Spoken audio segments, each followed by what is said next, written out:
Bonjour Manouya, aujourd'hui je reçois Annie Baer qui vient nous parler de la conférence qu'elle va donner et qui va être particulièrement intéressante puisque ce sont peut-être des faits qu'on ne connaît pas tout à fait encore. Oui, je vais parler de ce qui s'est passé aux Marquises lors du passage des Espagnols en 1595.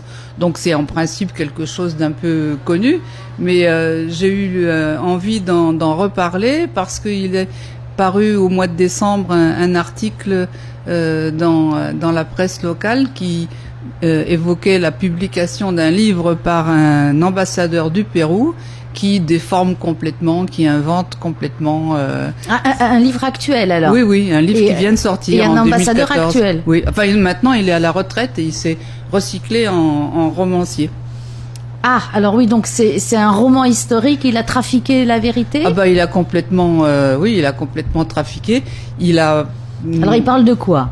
Il parle de Doña Isabel Barreto qui était...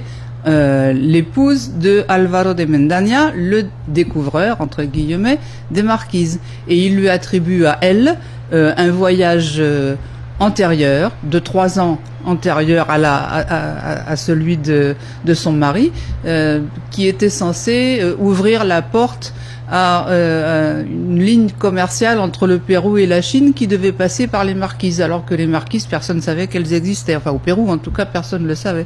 Mais donc, lui le savait peut-être dans sa mémoire imaginative. Qui, lui, l'ambassadeur? Il a beaucoup d'imagination. Ouais, ou alors il a vécu plusieurs vies. Ça, je pourrais pas dire. Parce que toi, effectivement, tu as écrit sur cette période.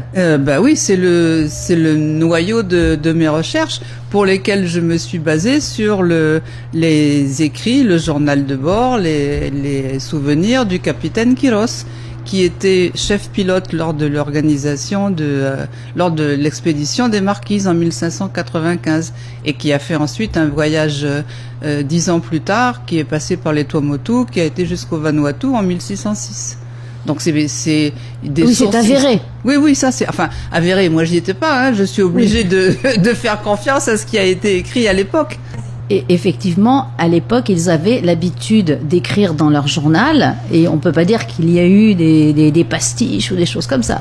Ils avaient l'habitude, ils avaient même l'obligation, parce que tout devait être noté. Tout devait être noté. Il fallait rendre des comptes à l'administration, qui était bien plus tatillonne encore que celle qu'on peut connaître aujourd'hui. Et puis en plus, le capitaine Quiros, il avait un intérêt spécial à écrire et à publier et à diffuser son journal, c'est qu'il voulait que la couronne lui finance le voyage suivant. Donc il fallait qu'il montre qu'il avait été un bon marin, un bon chrétien, un bon meneur d'hommes. Et il marquait aussi l'heure de la messe et tout? Bien sûr, ouais. Oh, les et donc il raconte comment est-ce la première messe a été dite sur la plage de Vaitahu aux Marquises. Ah, ça c'est amusant. Et alors il y avait les autochtones déjà présents? Oui. Et il raconte que les Marquisiens ont assisté à cette cérémonie. Évidemment, personne ne pouvait interpréter, expliquer, traduire, mais ils ont forcément compris que c'était une cérémonie sacrée, religieuse, et ils imitaient, d'après le récit de Quiros, ils imitaient tout ce que faisaient les Espagnols. Ils se mettaient à genoux en même temps. Ça devait leur plaire, et en même temps ils devaient s'amuser. Je pense, oui, que ça devait être un spectacle original. Ils n'avaient jamais vu ça. Et donc, alors, Quiros a écrit. Et alors, Isabelle, pourquoi cet ambassadeur a-t-il inventé un voyage? Il a inventé. Oui, il a inventé plein de trucs. Il a inventé qu'elle avait eu des relations sexuelles avec des membres de l'équipage, un ou des...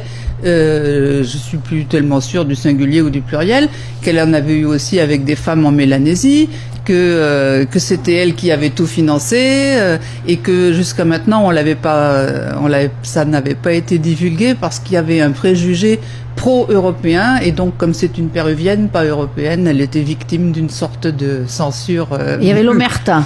Oui, c'est plein de choses un peu ridicules. Et il a de quoi s'appuyer sur des écrits historiques? Non, pas du tout. Il les connaît même pas. Il m'a demandé par mail à moi quelles étaient les îles des Marquises qui avaient été visitées par Mendaña et dans quel ordre.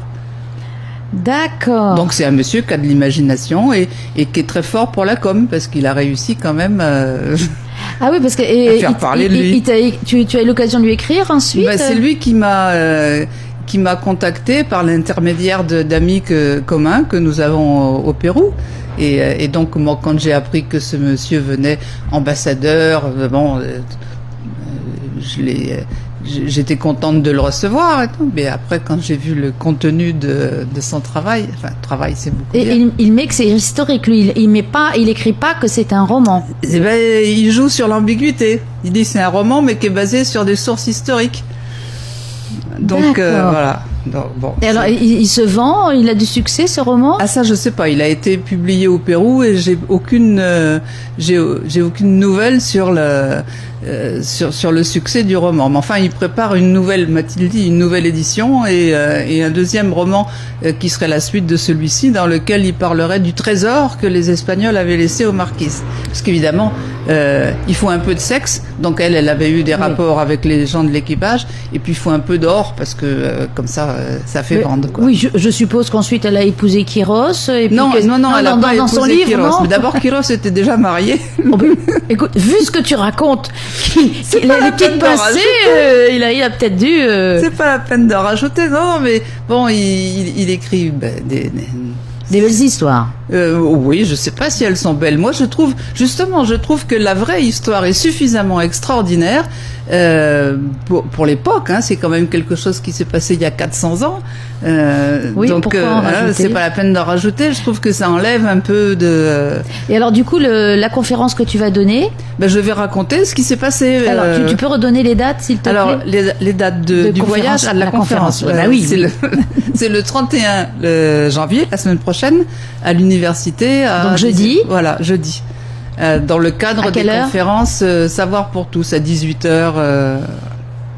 Voilà, et là, donc, tu vas faire un parallèle entre ce qu'il a écrit et la vérité, quoi. Non, je vais pas faire un parallèle. Je vais peut-être dans l'introduction exposer pourquoi est-ce que son bouquin m'a un peu indigné. Et puis ensuite, je vais dire ce que disent les documents historiques, parce que ce serait lui faire un peu trop d'honneur, pardon. Ou de publicité à la limite. Oui. On peut pas démonter pièce par pièce et mot par mot tout ce qu'il écrit. Enfin, je trouve que ce serait un peu sans intérêt, quoi. D'autant que c'est une histoire, une époque formidable, absolument. C'est une époque, c'est une époque formidable. Il s'est passé des choses. Je vais essayer d'expliquer pourquoi est-ce qu'on parle de découverte. Pourquoi dans le récit de Quiros, il dit qu'il y a eu 200 morts aux Marquises pendant le séjour des Espagnols. Je vais discuter aussi sur ce point-là. On va voir qu'est-ce que le capitaine Quiros a décrit sur les maisons, sur les pirogues, sur les gens, les tatouages, etc. Enfin, il y a beaucoup de renseignements vraiment intéressants. Et est-ce qu'il a aussi des estampes, des dessins? Non, justement. On n'est pas encore à l'époque des voyages dits scientifiques du XVIIIe siècle, donc il n'y a aucun dessinateur, aucun peintre. Mais en plus, dans cette expédition là qui s'est arrêtée aux Marquises, il y avait plus de 300 personnes au départ. Il y en a 75% qui ont disparu. Ouh là là, le scorbut, les maladies. Entre le scorbut, les fièvres dites fièvres tropicales, 2 navires sur les 4 qui ont disparu corps et biens. Donc il reste plus beaucoup de monde pour laisser des témoignages, quoi.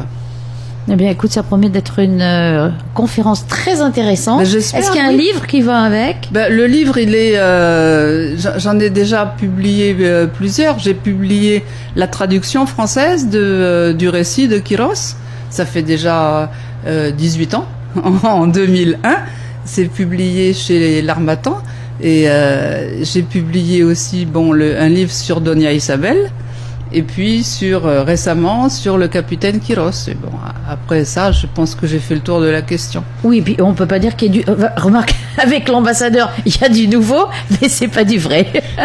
Oui, c'est dommage. C'est vraiment dommage. Oui, ça t'ennuie, toi en tant qu'historienne qui travaille sur des véritables documents. Je trouve dommage qu'ils prennent les gens pour des imbéciles, quoi.